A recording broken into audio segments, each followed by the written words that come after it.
ಸರ್ವರಿಗೂ ನಮಸ್ಕಾರಗಳು. ನಾನಿವತ್ತೊಂದು ವಿಶೇಷ ರೀತಿಯಲ್ಲಿ ನೀವು ಪ್ರೀತಿಸಿದ ಹುಡುಗ ಇರ್ಬೋದು ಅಥವಾ ನೀವು ಪ್ರೀತಿಸಿದ ಹುಡುಗಿ ಇರ್ಬೋದು, ಅವರನ್ನು ಹೇಗೆ ನಿಮ್ಮ ವಶವನ್ನಾಗಿ ಮಾಡ್ಕೋಬೋದು ಅನ್ನೋದನ್ನು ತೋರಿಸ್ತಿದ್ದೇನೆ ವೀಕ್ಷಕರೇ. ಒಂದು ವೇಳೆ ನಿಮಗೆ ಮಾಡಲು ಕಷ್ಟವಾದರೂ ಕೂಡ ನೀವು ಸ್ಕ್ರೀನ್ ಮೇಲೆ ಕಾಣಿಸ್ತಿರುವ ನಂಬರ್ಗೆ ಕರೆ ಮಾಡಿ ವೀಕ್ಷಕರೇ. ವಶೀಕರಣ ಯಂತ್ರವನ್ನು ಮಾಡಿ ಕಳಿಸ್ತಾರೆ ವೀಕ್ಷಕರೇ.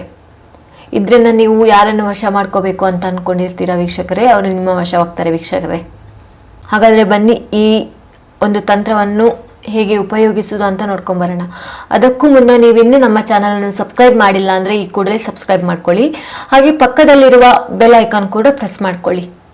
ಹಾಗೆ ನಿಮ್ಮ ಜೀವನದಲ್ಲಿ ಯಾವುದೇ ರೀತಿಯ ಕಠಿಣ ಸಮಸ್ಯೆ ಇದ್ದರೂ ಕೂಡ ಸ್ಕ್ರೀನ್ ಮೇಲೆ ಕಾಣಿಸ್ತಿರೋ ನಂಬರ್ಗೆ ಕರೆ ಮಾಡಿ. ಶೀಘ್ರದಲ್ಲೇ ಶತಸಿದ್ಧ ಶಾಶ್ವತ ಪರಿಹಾರ ಮಾಡಿಕೊಡ್ತಾರೆ. ಹಾಗಾದರೆ ಬನ್ನಿ ವೀಕ್ಷಕರೇ, ಈ ತಂತ್ರ ಹೇಗೆ ಉಪಯೋಗಿಸೋದು, ಹೇಗೆ ಮಾಡೋದು ಅಂತ ನೋಡ್ಕೊಂಬರೋಣ. ಈ ರೀತಿಯಾಗಿ ಒಂದು ಬಿಳಿ ಹಾಳೆಯನ್ನು ಇಟ್ಕೊಳ್ಳಿ ವೀಕ್ಷಕರೇ. ಬಿಳಿ ಹಾಳೆಯ ಮೇಲೆ ಈ ರೀತಿಯೊಂದು ಮನುಷ್ಯನ ರೀತಿಯಲ್ಲಿ ಮಾಡ್ಕೊಂಡು ಇಟ್ಕೋಬೇಕು ವೀಕ್ಷಕರೇ. ಕರೆಕ್ಟಾಗಿ ನೋಡಿ, ನಾನು ತೋರಿಸ್ತಿದ್ದೇನೆ ನೋಡಿ. ಈ ರೀತಿಯಾಗಿ ಮಾಡ್ಕೋಬೇಕು.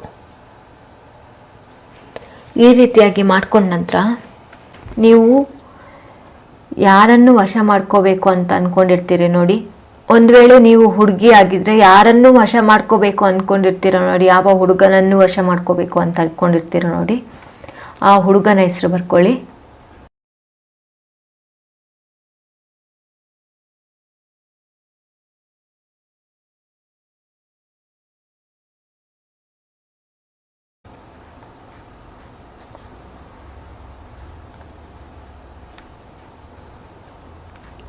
ನವನೀತ್.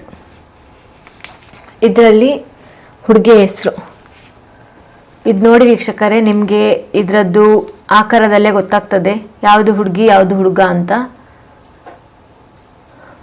ಇದರಲ್ಲಿ ನವ್ಯ ಹುಡುಗಿ ಹೆಸರು ಬರ್ಕೊಳ್ಳಿ.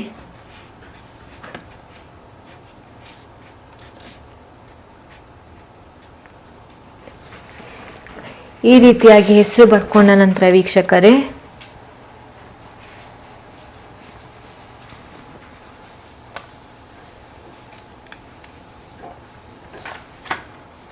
ನೀವು 21 ಬಾರಿ ಒಂದು ಮಂತ್ರವನ್ನು ಹೇಳಬೇಕಾಗ್ತದೆ. ನಾನಿಲ್ಲಿ ಬರೀತಿದ್ದೇನೆ ವೀಕ್ಷಕರೇ ಮಂತ್ರ. ಓಂ ಭ್ರೀಂ ಶ್ರೀಂ ನವ್ಯ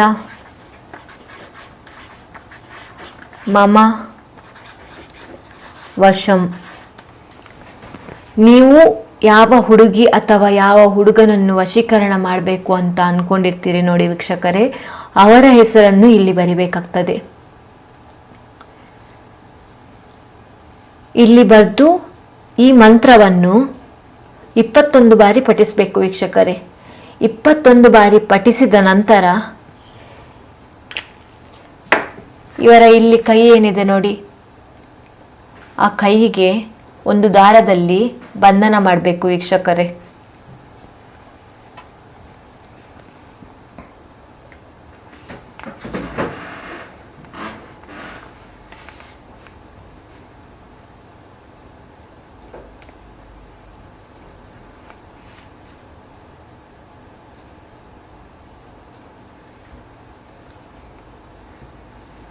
ಮೂರು ಗಂಟುಗಳನ್ನು ಹಾಕಿ ವೀಕ್ಷಕರೇ. ಈ ರೀತಿ ಹಗ್ಗವನ್ನು ಕಟ್ಟಿದ ನಂತರ 3 ಗಂಟನ್ನು ಹಾಕಬೇಕಾಗ್ತದೆ.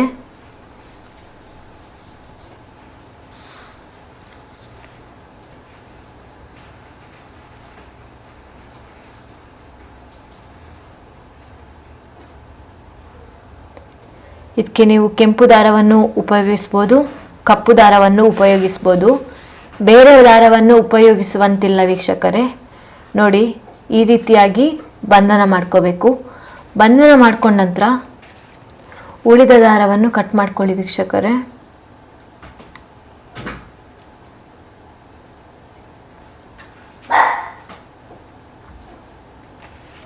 ನೋಡಿ ವೀಕ್ಷಕರೇ, ಈಗ ಬಂಧನ ಆಗಿದೆ. ನೋಡಿ ವೀಕ್ಷಕರೇ, ನಾನು ಇನ್ನೊಂದು ಬಾರಿ ತೋರಿಸ್ತಿದ್ದೇನೆ. ಕೈಗೆ ಬಂಧನ ಆಗಿದೆ. ಈ ರೀತಿಯಾಗಿ ಬಂಧನವನ್ನು ಮಾಡಿದ ನಂತರ ಎಲ್ಲಿ ಬಂಧನವನ್ನು ಮಾಡಿರ್ತೀರ ನೋಡಿ ಅಲ್ಲಿಗೆ ಕುಂಕುಮವನ್ನು ಹಚ್ಚಿ, ಹಾಗೆ ಅರಶಿನವನ್ನು ಹಚ್ಚಿ. ಈ ರೀತಿ ಮಾಡಿದ ನಂತರ ಈ ಒಂದು ಹಾಳೆಯನ್ನು ಹೀಗೆ ಮಡಚಬೇಕು.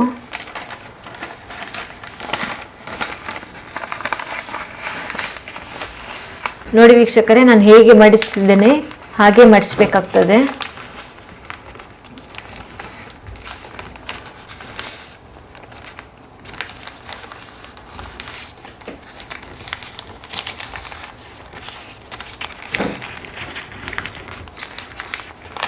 ನೋಡಿ ವೀಕ್ಷಕರೇ, ಈ ರೀತಿಯಾಗಿ ಮಡಚಿದ ನಂತರ ದಾರದಿಂದ ಈ ರೀತಿಯಾಗಿ 9 ಸುತ್ತುಗಳನ್ನು ತಗೊಂಬರಬೇಕು. 3, 4,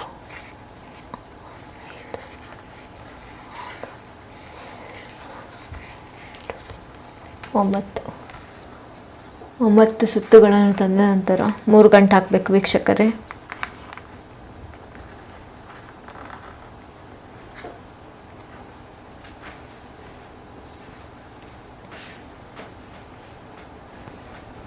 ಈ ರೀತಿ ಗಂಟು ಹಾಕಿದ ನಂತರ ವೀಕ್ಷಕರೇ, ಉಳಿದಿರುವ ದಾರವನ್ನು ಕಟ್ ಮಾಡ್ಕೊಳ್ಳಿ. ಕಟ್ ಮಾಡಿದ ನಂತರ ಇದೊಂದೇನು ತಂತ್ರ ಮಾಡಿರ್ತೀರಲ್ಲ ಈ ಒಂದು ತಂತ್ರ ಮಾಡಿರ್ತೀರಲ್ಲ ವೀಕ್ಷಕರೇ, ಇದನ್ನು ಹೀಗೆ ನೀವು ನಿಮ್ಮ ಪರ್ಸಿನಲ್ಲಿ ಇಟ್ಕೋಬೇಕು. ನೀವು ಎಲ್ಲಿ ಹೋದರೂ ಕೂಡ ಇದು ನಿಮ್ಮ ಜೊತೆ ಇರಬೇಕು ವೀಕ್ಷಕರೇ. 3 ದಿನಗಳ ಆದ ನಂತರ ನೀವು ಇದನ್ನು ನೀರಲ್ಲಿ ಬಿಡಬೇಕು ವೀಕ್ಷಕರೇ. ನದಿಯಲ್ಲಿ ಬಿಟ್ಟರೂ ಆಗ್ತದೆ, ಬಾವಿಗೆ ಹಾಕಿದ್ರೂ ಆಗುತ್ತೆ. ಒಂದು ವೇಳೆ ಬಾವಿ ಇಲ್ಲ, ನದಿ ಇಲ್ಲ ಅನ್ನೋರು ಮಣ್ಣಲ್ಲಿ ಹೂತು ಹಾಕಿದರೆ ಸಹ ಆಗ್ತದೆ ವೀಕ್ಷಕರೇ. ನೀವು ಈ ರೀತಿ ಮಾಡಿದ ನಂತರ ಕೇವಲ 3 ದಿನದಲ್ಲೇ ನೀವು ಯಾರನ್ನು ವಶ ಮಾಡ್ಕೊಂಡಿರ್ತೀರಲ್ಲ ವೀಕ್ಷಕರೇ, ಅವರು ನಿಮ್ಮ ವಶವಾಗ್ತಾರೆ ವೀಕ್ಷಕರೇ. ಧನ್ಯವಾದಗಳು.